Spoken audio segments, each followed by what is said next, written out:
بيسوي تبدنا ما صرت عرايا هذا مروني لا والله مش بهني كبر السهيروني ما تبغى لا ما بفكر نوم نرون نشتم ما قبل كيف ليش وراس بيرك لنا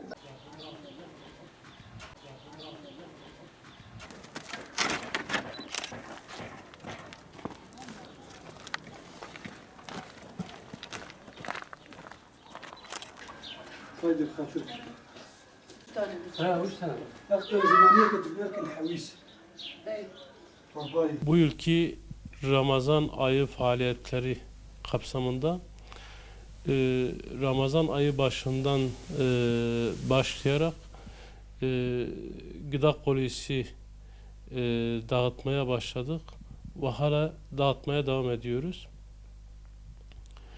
Hayırseverlerin bağışladığı infak, fitre ve zekatları fakir ve muhtaç ailelere ulaştırmaya çalışıyoruz. Fakir ve muhtaç ailelerin müracaatlarında bu sene epey bir artış var. Hayırseverlere sesleniyoruz.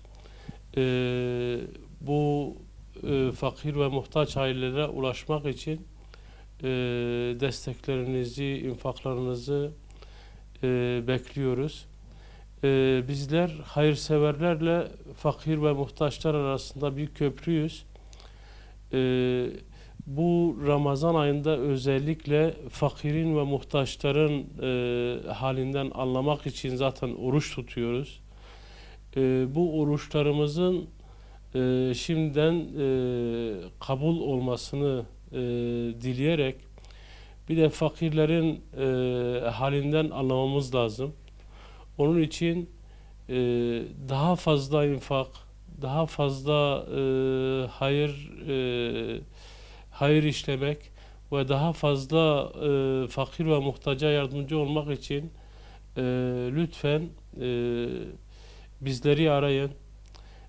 Bizler de sizden almış olduğumuz bu gerek gıda olur, gerek nakit olur, gerek yani sizin bağışlayacağınız her türlü şeyi fakirlere, muhtaç ailelere ulaştıracağız.